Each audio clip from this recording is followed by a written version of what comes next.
cómo leer la Sagrada Escritura, la Biblia. ¿Por qué? Todos nosotros tenemos inteligencia, voluntad y sensibilidad. Algo de eso hablamos el día domingo. San Pablo, él dice en carta a los Romanos, miren qué impresionante la confesión que él hace. Siento en mí la lucha de dos leyes contrapuestas. La ley del espíritu y la ley de la carne. Cuando San Pablo habla de carne, aquí se refiere a la ley biológica que cada uno de nosotros tiene, porque nosotros tenemos una parte, digamos así, sensible, que es la parte animal nuestra, ¿no? Claro, tenemos necesidad de sueño, tenemos necesidad de comer, tenemos cosas que hacen parte de la carne. Carne y sangre en la Sagrada Escritura, ustedes ya van aprendiendo estos datos. Jesús le dice a San Pedro, ni la carne ni la sangre te lo ha revelado. O sea, carne y sangre es la parte biológica. Entonces él, por una parte, siente, San Pablo, que esa ley del espíritu está en lucha contra esa ley de la carne. Y él va a decir, no hago el bien que quiero y practico el mal que no quiero. Y en esa situación estamos todos nosotros. Aquí ninguno de nosotros que está aquí está libre de esa lucha. Si alguien dice, no, tentaciones, tribulaciones, aflicciones, yo no tengo ninguna. Eso quiere decir que o hace parte del género angélico, o ya es ángel, o ya salió de esta vida, porque ya todos los que estamos aquí tenemos una inclinación por esa ley de la carne. Y cada uno de nosotros va a tener una inclinación para. Son los 7 vicios capitales. Orgullo, soberbia, vanidad. Digamos que es un abanico amplio, ¿no? Orgullo.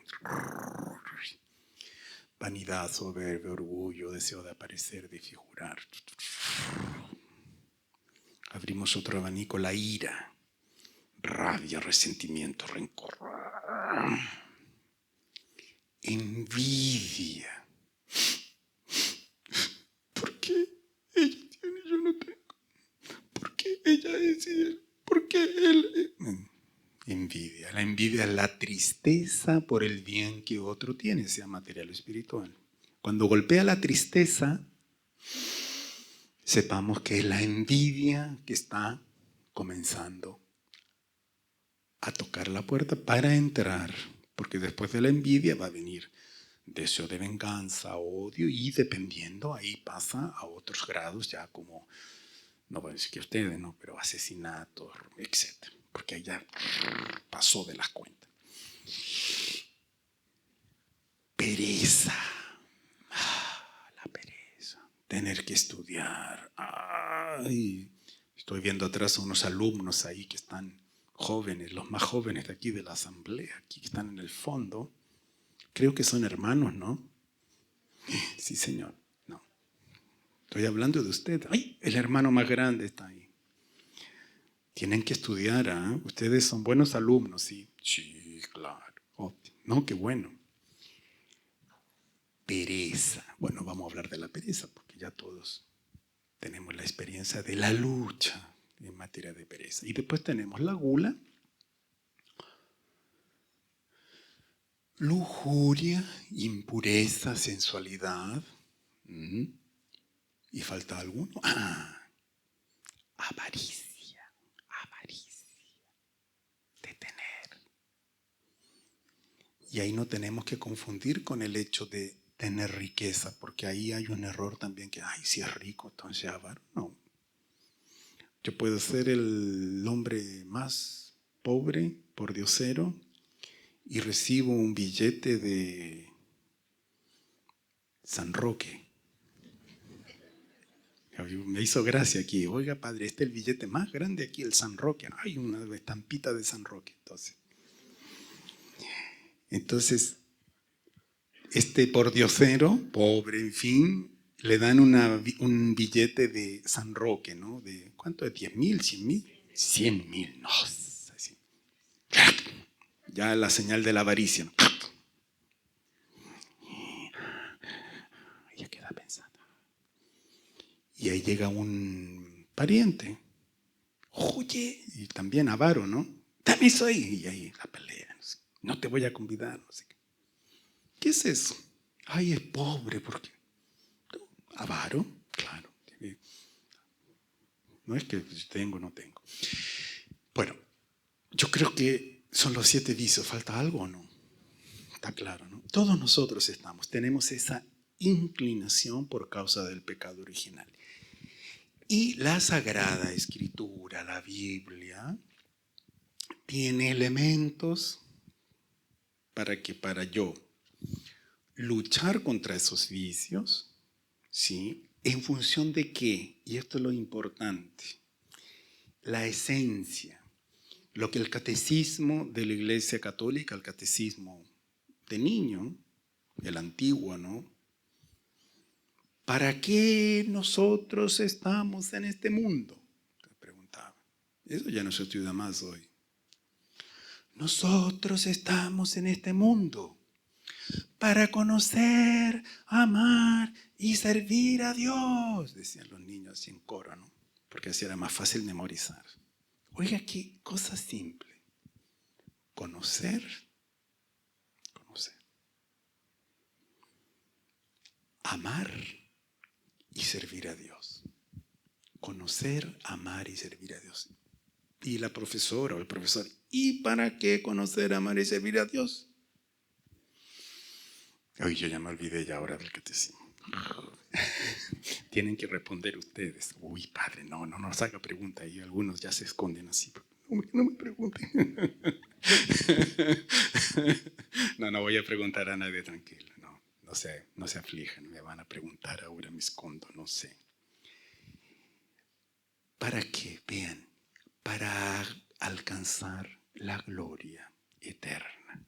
Conocer, amar y servir a Dios para después, por toda la eternidad, gozarlo a Él, que es la gloria eterna. Y esa es la meta última de cada uno de nosotros.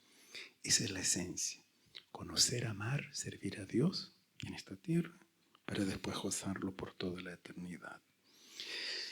Porque delante de nosotros se presentan 2 posibilidades, o es la salvación eterna, la gloria eterna, o la condenación, la perdición eterna, la eterna damnación, como se dice, lenguaje más así, ya más, viene del latín, la eterna condenación, la muerte eterna.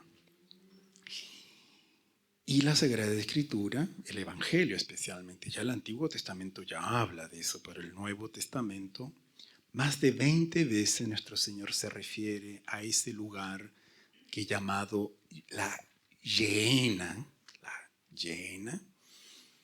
que para los judíos era el lugar donde se tiraba la basura. La basura. Aquí en Asunción hay un basurero, ¿cierto? Nadie lo conoce. Sí, lo conocen porque tienen que ir, pero nadie dice, vamos a hacer una visita turística. Te voy a llevar al... Está loco ¿qué le pasó? Bueno, la Gehenna era ese lugar que tenían y en ese lugar quemaban la basura, ¿no? Hacían reciclaje en la época, quemaban, ya tenían esa noción de quemar para reducir, y ahora no se quema porque, en fin, tanta cosa, pero en fin. Y ese era el lugar. Nuestro Señor, especialmente en el Evangelio de San Mateo, San Mateo es un evangelista que escribe, miren qué cosa impresionante, a judíos. Él es judío y escribe a judíos para convencer a un judío que nuestro Señor Jesucristo es el Mesías y es el Salvador. Por eso que es el evangelista que más veces dice, todo esto sucedió para que se cumpliese lo que dice el profeta Isaías. Todo esto sucedió para que se cumpliese lo que dice el profeta Jeremías. todo esto sucedió para que se cumpliese lo que dice el profeta. Se va a decir, va repitiendo. El judío que conoce la escritura dice, es verdad, el profeta Isaías dice así, así, así. El profeta Jeremías. Y San Mateo va a contar en las parábolas del reino que nuestro Señor. El reino del capítulo 13 de San Mateo es todas las parábolas del reino, muy impresionante. El reino de los cielos se parece a la pesca, que los pescadores toman las redes y las llevan a la playa. Y llegando a la playa seleccionan a los peces buenos y a los peces malos. Unos son puestos en canastos y otros lanzados para ser quemados. Y ahí dice, y ahí habrá llanto y rechinar de dientes. En 6 ocasiones de las parábolas se habla de ese llanto y rechinar de dientes. Y esto está en la Sagrada Escritura, en el Nuevo Testamento. Porque si nos vamos al Antiguo, también vamos a encontrar referencias. Entonces, en función de esto, la Biblia, yo tengo que leerla, ¿sí? Y no adelanta, también esto es importante, ¿no? No adelanta tomar la Biblia así para leerla toda así de... Porque imposible. A lo más, yo puedo tomar 2, 3, 4, 5 versículos. Y ya, con eso. Y meditar, pensar. Sea del antiguo, sea del nuevo. Y eso ayuda mucho, muchísimo, la misa diaria o la misa dominical, por ejemplo.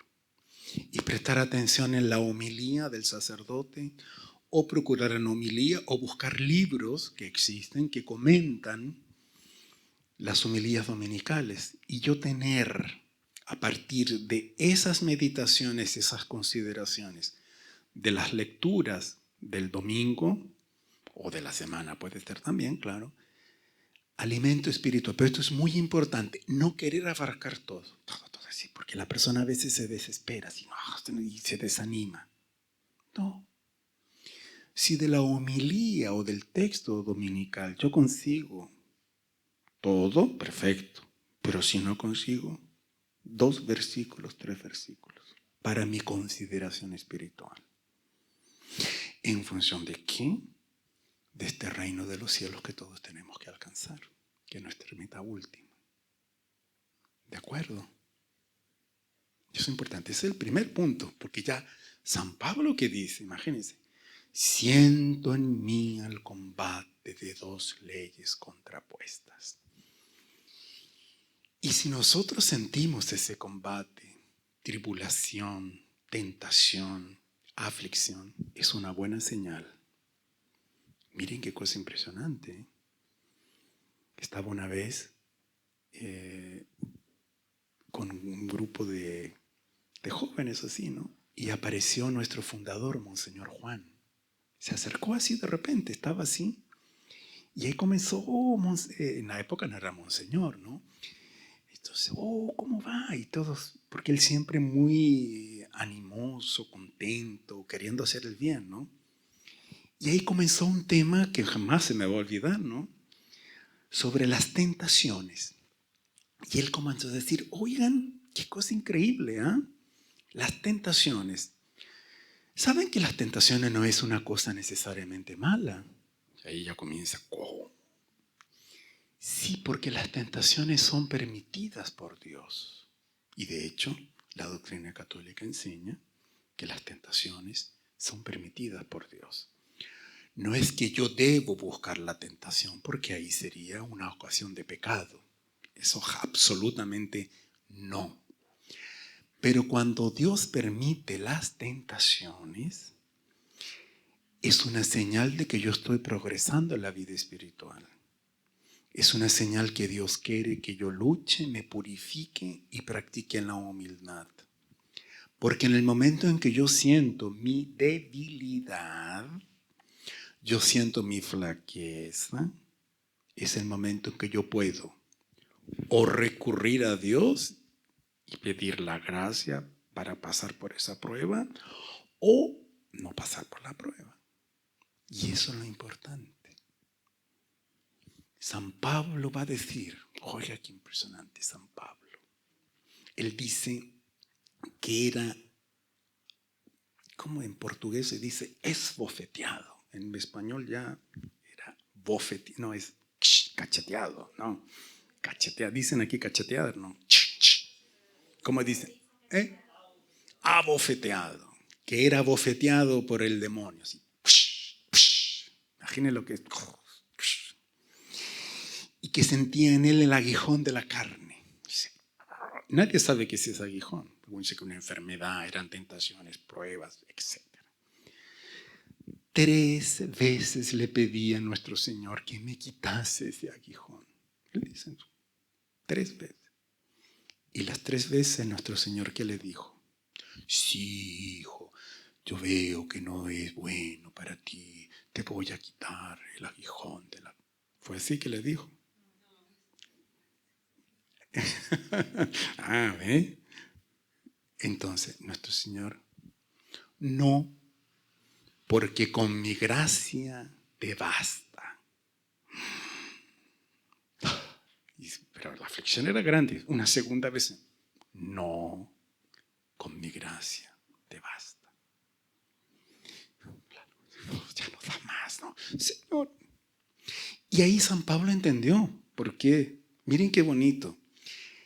Eran tales las gracias, las bendiciones que él había recibido por gracia de manifestaciones místicas y sobrenaturales, favores de Dios, para que él no quedara ensoberbecido, no sé si la palabra es enorgullecido y se sintiese así, porque ese aguijón de la carne lo obligaba, Señor, por favor, misericordia, en una actitud de humildad y disposición. No es que él fuera un orgulloso, un soberbio, no. Pero era para su bien espiritual y él entendió la necesidad de pasar por esa tribulación para no enorgullecerse. Impresionante, ¿no? Imagínense ese San Pablo y cuántos otros santos también que cuentan las pruebas por las cuales pasaron, tribulaciones, etcétera, etcétera. Vean, miramos el reloj. Uy. A propósito de la Biblia y de la Sagrada Escritura, una cosa muy importante que tenemos que tener presente, bueno, esto es para nuestra santificación, nos vamos a tener en la Biblia elementos para meditar, para considerar, para crecer en la vida espiritual, insisto, en función de nuestra salvación eterna. Porque son muchos pasajes en el Nuevo Testamento en que nuestro Señor muestra la importancia de que cada uno de nosotros trabaje, como trabaje, meditando, rezando, pidiendo, perseverando en la gracia para alcanzar esa salvación eterna. ¿De qué le sirve al hombre ganar el mundo si después pierde su alma? Entonces está una parábola, ¿no? De ese hombre que tuvo una cosecha excelente y dice, oh, qué cosecha excelente tuve, ya sé lo que voy a hacer. Voy a construir un nuevo granero. No uno, varios nuevos graneros. Y ahora voy a poder decir, oh, come, bebe y duerme, porque al final las has encontrado. Y ahí llega una voz, insensato, esta misma noche pedirán tu vida. Es una parábola de nuestro Señor.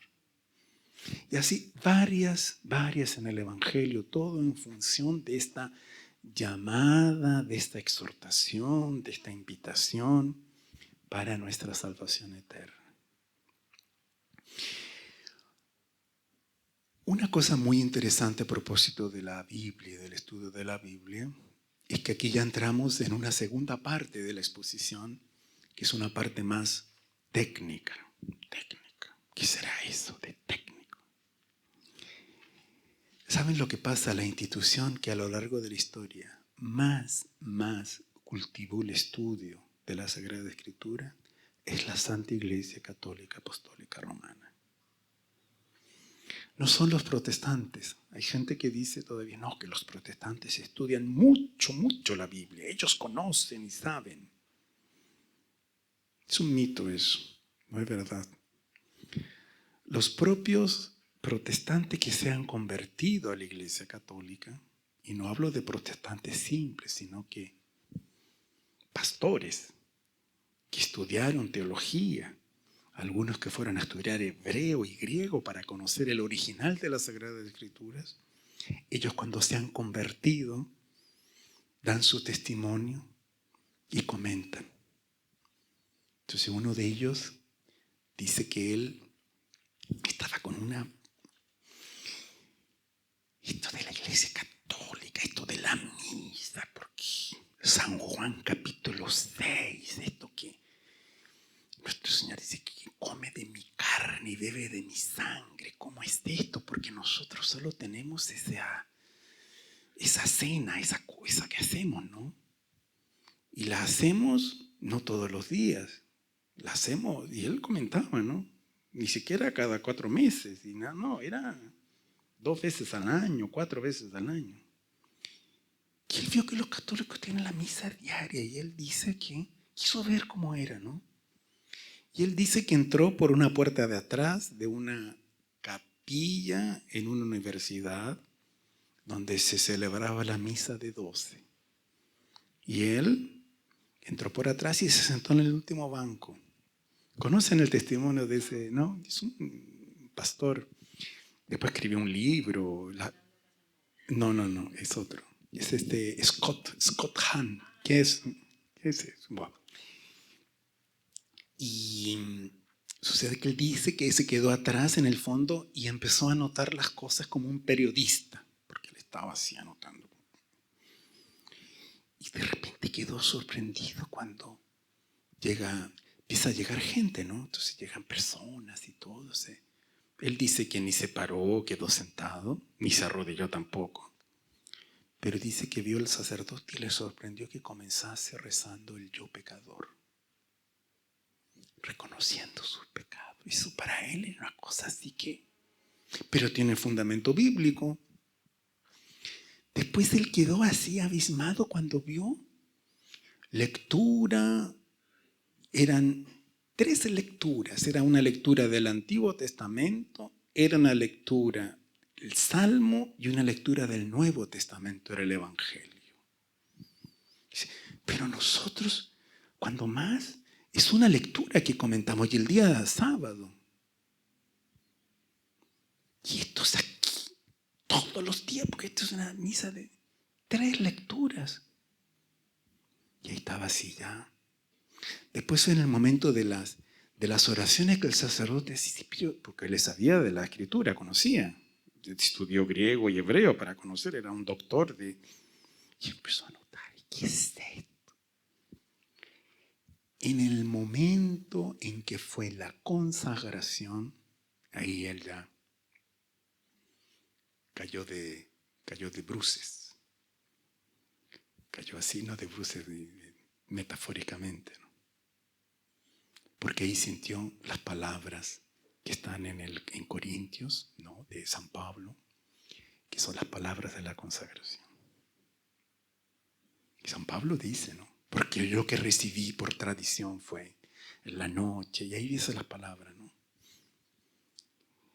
Y ahí él sintió por la gracia, porque aquí está la cosa, y esto es muy importante también, que nosotros tenemos que considerar que cuando nosotros leemos la Sagrada Escritura, estudiamos la Sagrada Escritura, entra una gracia de Dios. No es como que yo estoy leyendo un libro así de historia, yo recibo la gracia.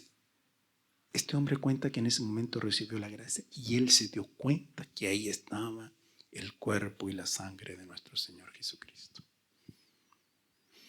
Ese es uno, y él cuenta su testimonio. Otro en Brasil, otro pastor, comenzó a leer San Juan porque el que come mi carne y bebe mi sangre tendrá vida eterna.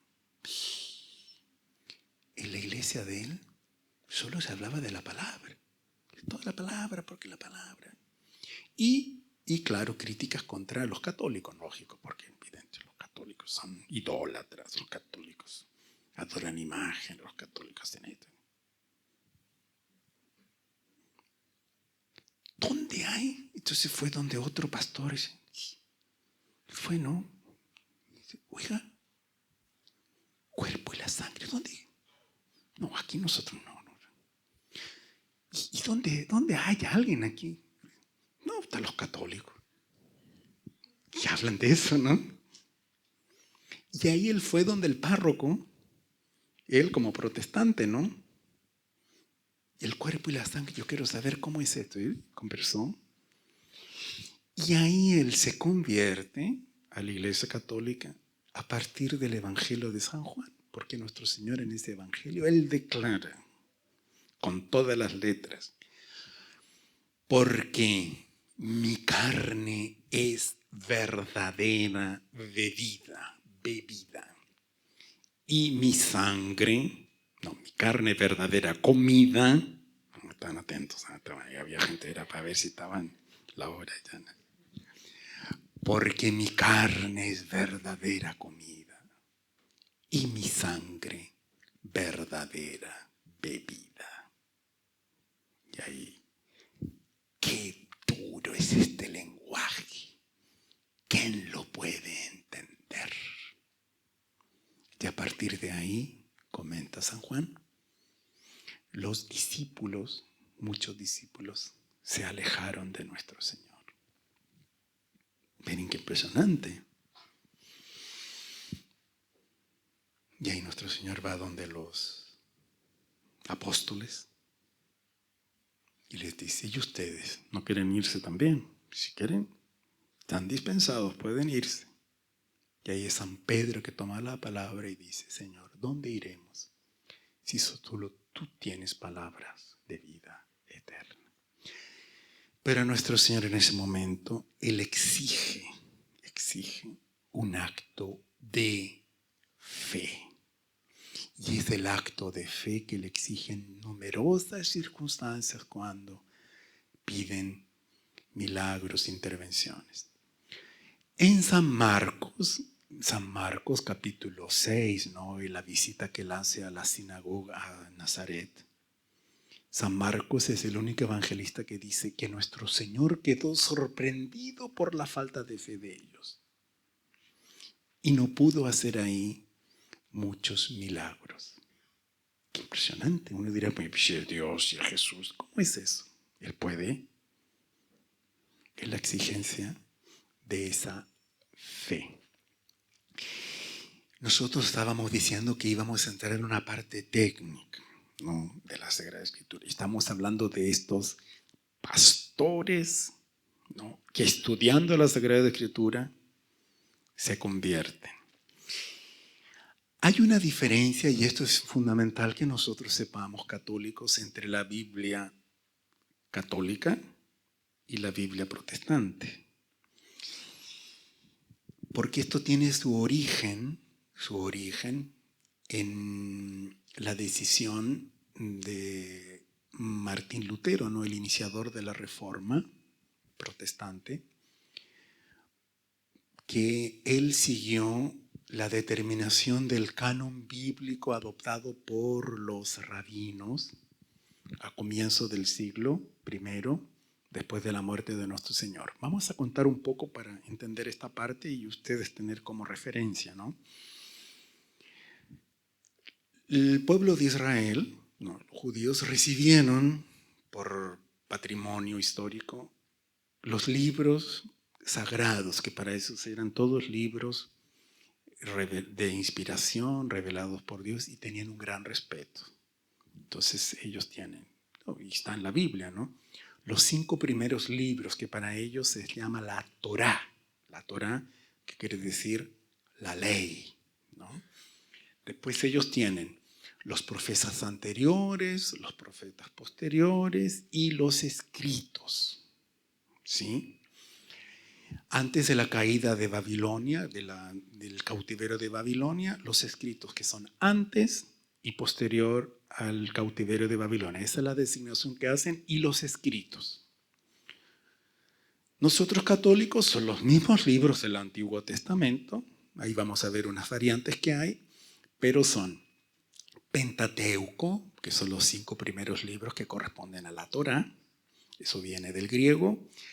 Tenemos los libros históricos, los libros sapienciales y los libros proféticos. Y eso ustedes lo pueden encontrar, si alguien quiere estudiar, puede encontrar en alguna Biblia, va a encontrar todo eso aquí designado y tal, no hay ningún misterio.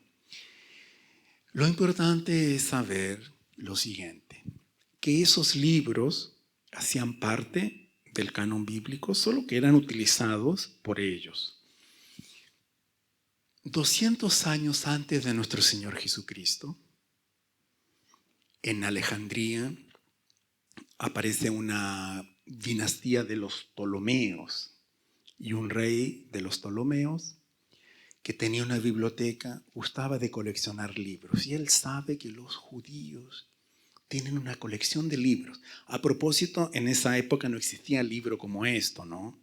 Eran rollos, eran copia de copia, no iban copiando los copistas, ¿no? Por eso que en el Evangelio de San Lucas, cuando nuestro Señor va a la sinagoga de Nazaret, donde se crió él, ¿no? Dice ahí, le dieron el libro del profeta Isaías. Nuestro Señor toma, le dan el libro, es un rollo. Nuestro Señor lo lee en hebreo y hace la traducción al arameo, porque el pueblo no hablaba hebreo, el pueblo hablaba arameo. Y el hebreo era la lengua que hablaban los rabinos, era la lengua sagrada, litúrgica, digamos así. Y nuestro Señor hace la traducción y lee el libro del profeta Isaías. Por tanto, eran rollos. Y tenía el profeta Isaías, el profeta Jeremías y la colección, los libros de la ley. Otro hecho donde aparece un hecho muy bonito es en Hechos de los Apóstoles. Era un funcionario de la reina de Candace, el ministro de la hacienda de ella, que estaba leyendo el libro del profeta Isaías, ya traducido seguramente al griego. Aquí está, no lo leía en hebraico. Y aparece Felipe, un diácono. ¿Qué estás leyendo? No, se aproxima, inspirado por el Espíritu. Es muy bonito el Hecho de los Apóstoles. Estaba leyendo. Estoy leyendo este libro del profeta. Y habla de un siervo sufriente. Es muy bonito porque estaba leyendo el libro de Isaías. Bueno, volviendo a este tema entonces de los libros. Este Ptolomeo, estamos hablando 200 años antes de nuestro Señor aproximadamente, en Alejandría, Egipto. El pueblo está dominado, el pueblo de Israel está dominado por los Ptolomeos, el pueblo de Israel. Este hombre quiere tener traducidos los libros de estos judíos, porque le parece interesante conocer.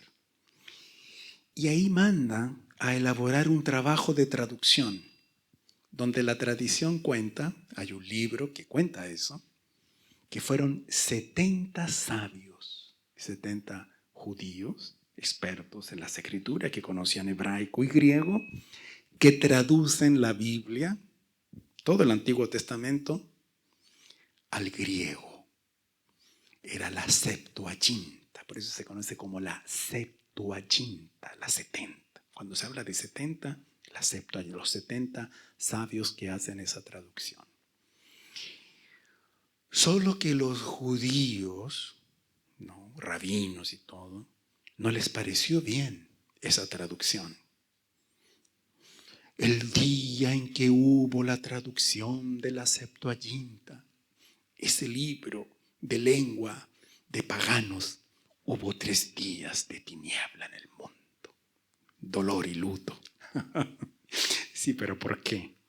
Porque para un judío, claro, la Sagrada Escritura tenía que ser solo en Tierra Santa y en la lengua hebraica, que es la lengua sagrada, porque una lengua de paganos es una cosa, no puede. ¿Qué sucede?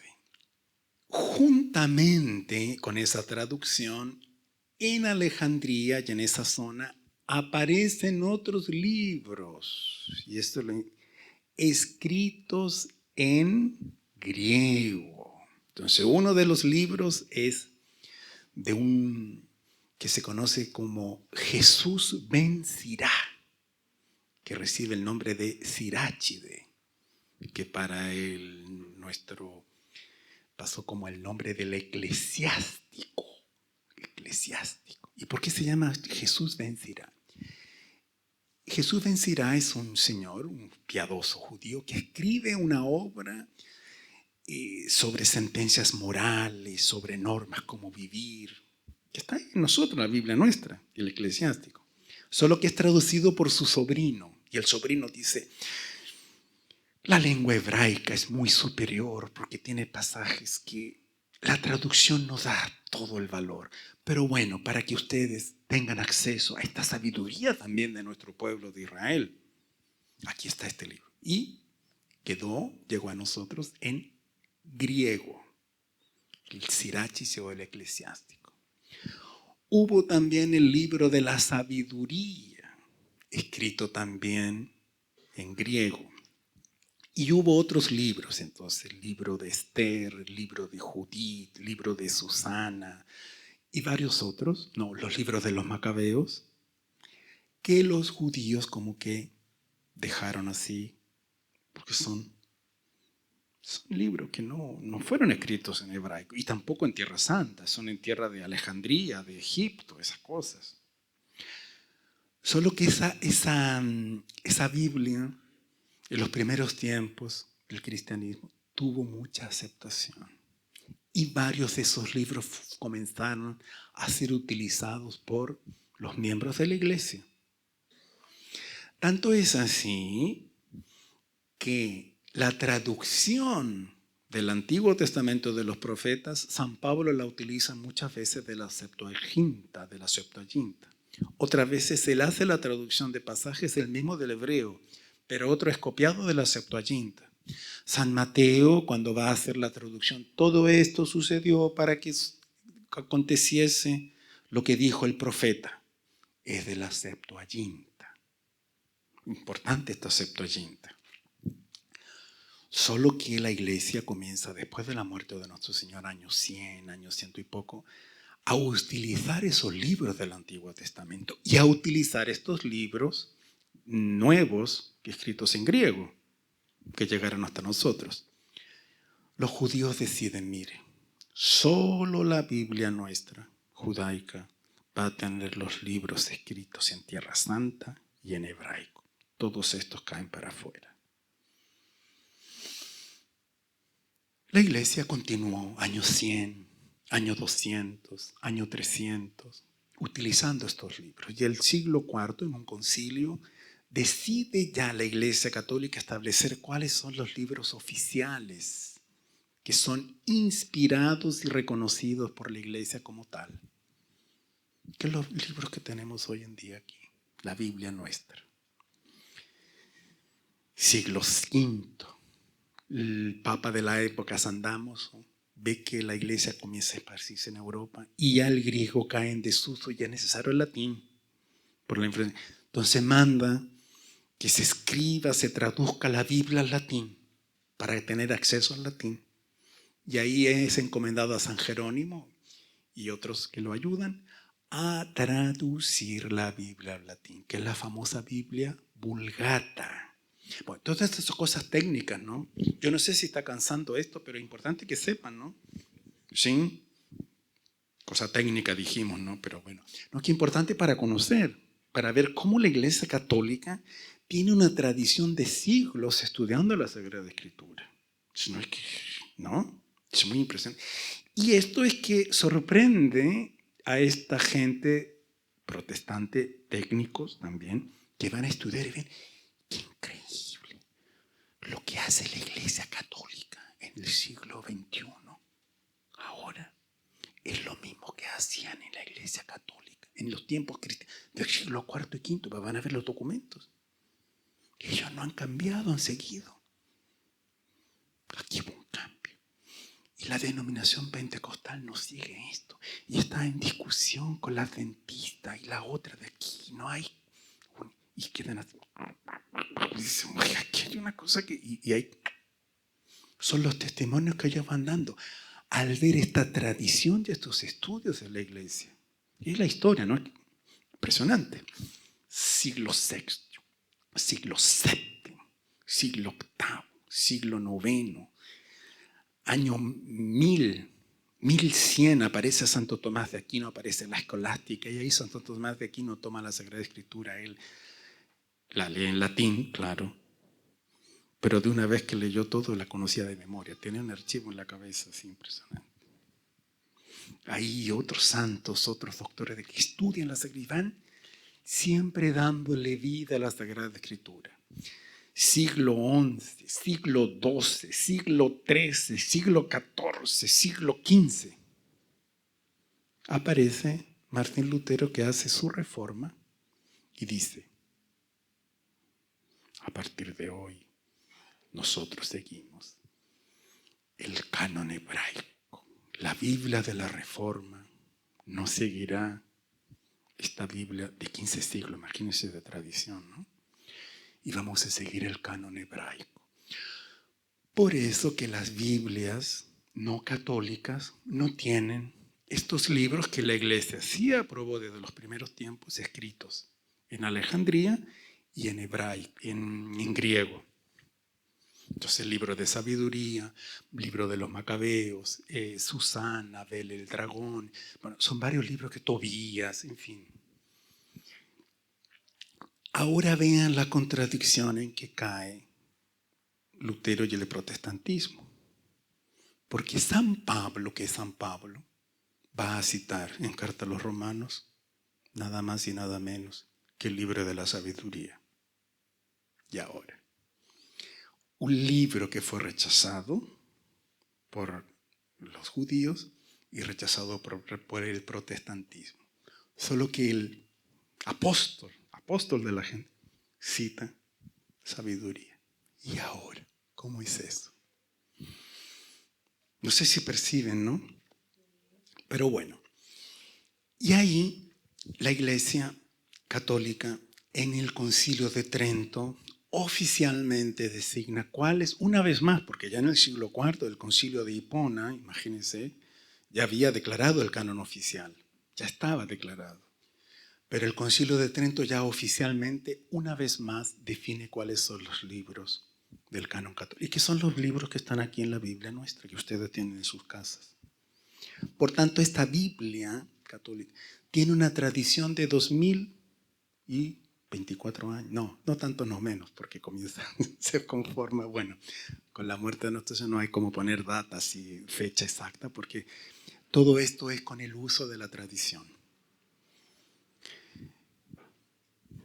Yo miro un poco las fisonomías y veo que la cosa técnica cansa un poco a esta hora. No, a mí también me cansa. No, ¿cómo dice usted? Padre, usted se cansa. No, ¿por qué? Pero miren, es muy importante tener eso en vista, estos datos técnicos así para conocer, ¿no? Cuando se habla de Septuaginta, Vulgata y la tradición de la iglesia, ¿no? Yo no sé si hay alguna duda, alguna pregunta, porque podemos seguir, continuar, está todo muy claro. ¿Alguna duda? Por ejemplo, un pastor protestante dice, para mí, da su testimonio, ¿no? Yo acepté los de las imágenes que adoraban. Y eso fue fácil aceptar, porque yo siempre aprendí que los católicos practicaban la idolatría, porque eso de la idolatría. Pero lo que me dejó así ya fue esto del canon bíblico, cómo la Iglesia Católica era coherente. Y el estudiar los padres de la Iglesia que seguían los libros que la Iglesia tiene, yo quedé sorprendido. Sí, porque son padres de la Iglesia del siglo IV, siglo V, que utilizan esos libros. Y no por una decisión después de 15 siglos, no, eso no. Es una contradicción. Y ahí, por el canon bíblico, él se convirtió. Curioso, ¿no? Nosotros que recibimos la fe católica, sí, pero qué cosa increíble, si la iglesia, la Biblia, no tenemos esas objeciones, pero no, es que nosotros tenemos la fe católica, es que nosotros no nos damos cuenta, pero en el momento del bautismo recibimos una infusión de fe, de esperanza y de caridad, un influjo. Por eso es una gracia habitual que se injerta, por así decirlo, entra en nosotros. Y recibimos la inhabitación de la Santísima Trinidad, Padre, Hijo y Espíritu Santo. Yo, mi Padre, vendremos y haremos morada en Él. Y donde está el Padre y el Hijo está el Espíritu Santo.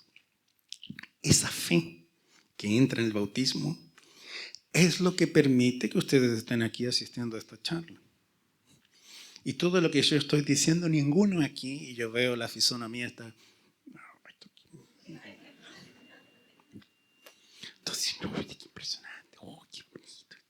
Y la fe de ustedes y la fe de aquí del Padre también aumenta porque yo veo la correspondencia. ¡Qué bien! No, es impresionante. Y aumenta nuestro amor por la Iglesia Católica. Aumenta el amor por todos estos hombres que muchos de ellos, hombres, mujeres, hermanos nuestros que ya están en la gloria celestial, que asisten desde el cielo y que muchos de ellos, muchos dieron su vida como testimonio del martirio por esta fe católica. Y aquí está el problema principal, porque nos hablábamos de siento en mí el combate de dos leyes contrapuestas, del espíritu y la carne. A lo largo de la historia, utilizando la Sagrada Escritura, la Biblia, digamos, los libros de la Biblia, algunos para justificar su estilo de vida, la vida desarreglada que querían llevar o justificar sus criterios, sirviéndose de la Biblia, siguieron otras doctrinas que no son las doctrinas enseñadas por la Iglesia Católica. Y ahí surgen los desvíos doctrinarios, que es una palabra en griego, aeresis, de ahí viene la palabra herejía. En portugués es heresía, en español creo que me llama herejía, ¿no? Herejía. Si es español así, yo veo una señora española, es más cargado así. Herejía, ¿no? La herejía. ¿Qué es lo que es la herejía? El Catecismo de la Iglesia Católica explica que es como el tejido, ¿no? El tejido doctrinal, tejido a lo largo de los tiempos, porque todo esto es, los padres de la Iglesia, los primeros padres estudiaron la Sagrada Escritura, los santos estudiaron la Sagrada Escritura, y los fieles leían y meditaban la Escritura. Se fue conformando un tejido doctrinal de explicitaciones, ¿no? A lo largo de la historia, en función del estudio de la Sagrada Escritura y de las enseñanzas de los papas, de los santos, un tejido unificado, único, donde no hay contradicción entre lo que fue enseñado en el siglo I, II, III, IV, V. Mas cuando aparece alguien que enseña una doctrina, una idea diferente de eso que fue enseñado por tradición y que sigue una costumbre en función de la Sagrada Escritura, por causa de una interpretación diferente de lo que enseña la Iglesia, rompe con ese tejido y enseña otra doctrina. Y nos vamos a ver ahí las doctrinas, las herejías que niegan, por ejemplo, Arrio, que era un obispo, que negaba la divinidad de nuestro Señor Jesucristo. Y en ese momento en la historia de la Iglesia, gran parte de la época adhieren a la herejía de Arrio. Pues eran sacerdotes, fieles, obispos que seguían. Fue tal esta situación que hubo un concilio por la cual hubo que la Iglesia intervenir. Y en ese concilio se declara nada más y nada menos que nuestro Señor Jesucristo es hombre verdadero y Dios verdadero. Porque en los comienzos de la Iglesia se negaba que nuestro Señor Jesucristo era hombre. solo era Dios. Imagínense, entonces, de un lado o de otro. ¿Cómo? ¿Cómo va a ser Dios? Mira cómo muere, con esa afrenta. Un Dios no muere de esa manera. Y otros decían, no, aparecía momentos de divinidad, pero la divinidad la abandonaba, porque era hombre solamente. Herejías de un lado, herejías de otro. La iglesia, en esa época, siglo IV, declara, nuestro Señor Jesucristo es hombre verdadero, hombre, mas al mismo tiempo Dios. Dios y hombre verdadero. Y a partir de ese dogma de fe, porque un católico que niega la divinidad de nuestro Señor Jesucristo no está siguiendo la doctrina, es otra doctrina. La Iglesia declara el primer dogma mariano. Oiga qué bonito. Madre de Dios. Y alguno puede chocarnos, algunos quedan. ¿Cómo la Virgen va a ser madre de Dios? ¿Cómo Dios va a tener madre? No, es simple. Porque si Jesucristo es Dios, ¿no? Y Él, como hombre, pero al mismo tiempo Dios, tiene una madre, que es María Santísima, como consta en San Lucas y San Mateo, bueno, ella es madre de Dios. O puede ser madre de Jesucristo, pues lo mismo, pero ese título honroso para el honrarla a ella en cuanto madre de Dios es el título más elevado que hasta el momento ha recibido la Santísima Virgen María. Es impresionante. Pero todo a partir de esa declaración dogmática de que nuestro Señor es Dios verdadero y hombre verdadero. A propósito, todos los dogmas marianos tienen como fundamento a nuestro Señor Jesucristo. Es muy bonito eso. Entre nuestro Señor y Nuestra Señora no hay separación alguna. Hay una unión tan íntima, tan profunda, que es lo que San Luis Griñón de Montfort después va a decir. Yo puedo decir esclavo de María o esclavo de Jesús, que para mí es lo mismo, dice. Y ahí viene toda la explicitación teológica que ustedes ya estudiaron en las consagraciones y todo, ¿no? Tanta cosa que podemos hablar, tanto de la Sagrada Escritura que podemos pasar toda la noche, pero ustedes tienen que seguir viaje. Nosotros también. Y ya no quiero abusar de la paciencia, ¿no? Ni quiero mirar Llegó 8:30. Impresionante, ¿eh? Impresionante. Tanta cosa que podemos hablar, pero ya, terminó el tiempo. Sí, claro, ¿no? Porque ustedes tienen que... El micrófono ya está reclamando. Ya, para. Mire, para.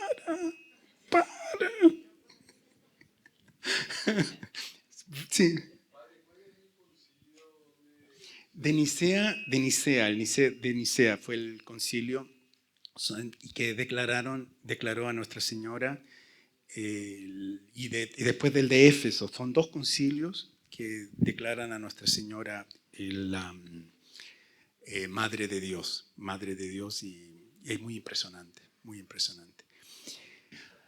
Para estudiar la Sagrada Escritura es muy simple.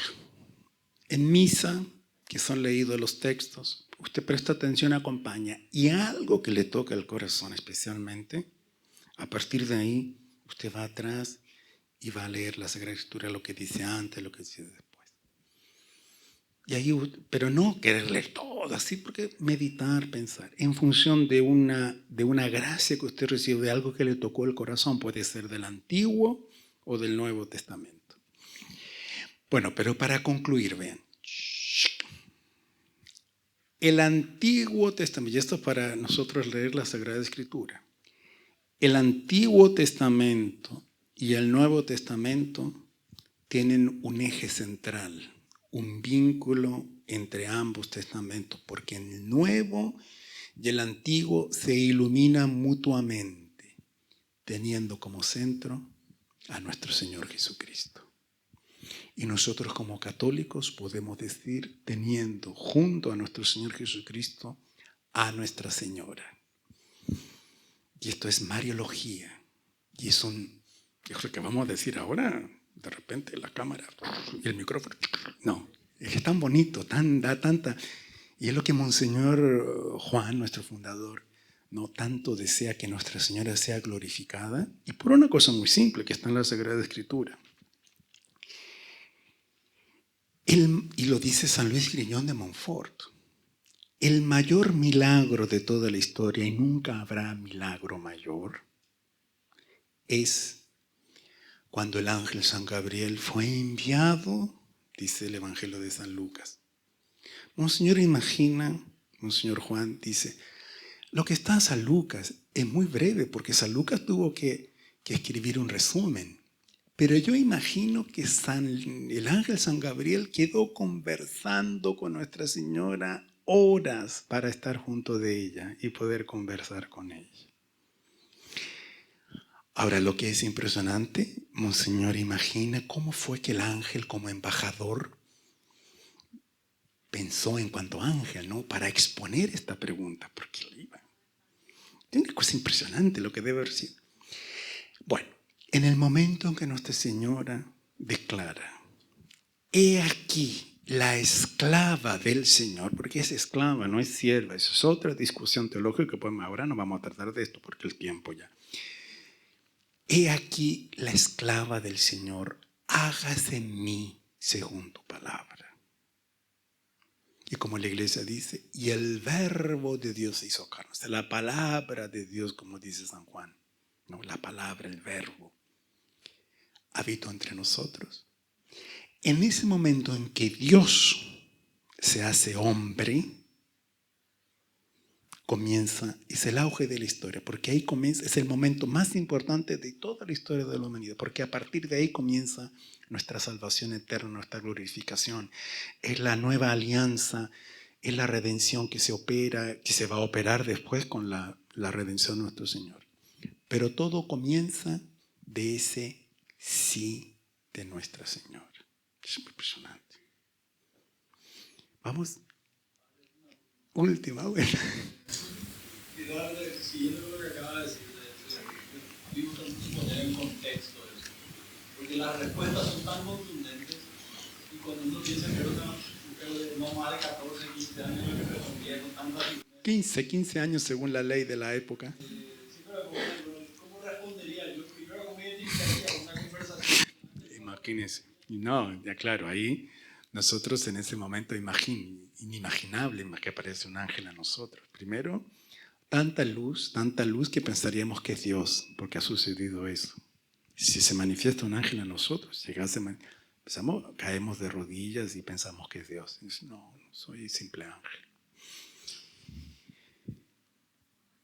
Pedimos a Nuestra Señora que a todos nos acompañe, nos dé amor a la Santa Iglesia Católica, Apostólica, Románica, única Iglesia verdadera del único Dios verdadero, porque existe un solo Dios, no hay varios dioses, ¿no? Y este Dios es Padre, Hijo y Espíritu Santo, como está en el Evangelio, ¿no? Se oye una voz, este es mi Hijo amado, en el cual he puesto mis complacencias. Y se ve una paloma y está la Santísima Trinidad. Y ahí Dios se reveló a nosotros. Pidamos entonces a Nuestra Señora que nos dé la gracia de amar, de crecer en amor a la Santa Iglesia y utilizar la Escritura como un instrumento para amarla. Porque el fundamento de la verdad no es la Biblia. ¿Saben qué curioso? La propia Biblia dice eso.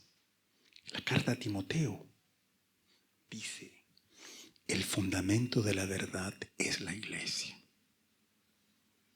Y eso fue una de las cosas que convirtió también a la esposa de este señor protestante cuando le hicieron la pregunta. Bueno, la Biblia, fundamento de la verdad.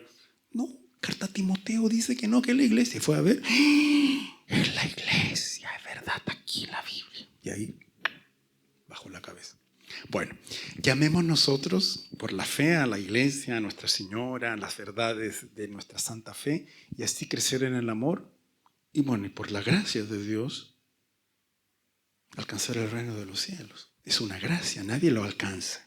San Agustín dice, con esto ahora ya concluimos, mañana será San Agustín, dice que debemos pedir la perseverancia en la gracia y la perseverancia final. Porque la perseverancia final, o sea, estar en gracia para ser llamado por Dios, o si no estamos en gracia, pedir perdón de nuestros pecados, va a ser por una gracia. ¿Y cómo se obtiene esa gracia? Pidiéndole a Dios.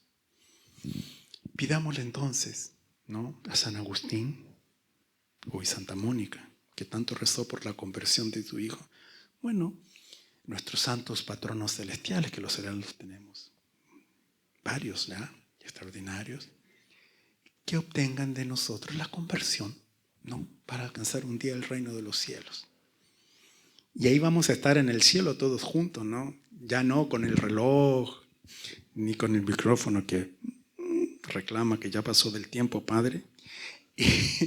Y ahí por toda la eternidad, hablando sin cansancio y gozando de la gloria eterna junto con los ángeles. Una cosa extraordinaria. No hay cómo. No hay palabras para describir la belleza de la gloria celestial. Pidamos entonces esa gracia y así progresemos en la vida espiritual, perseverando. Alabado sea Jesucristo, sea por siempre bendito y alabado.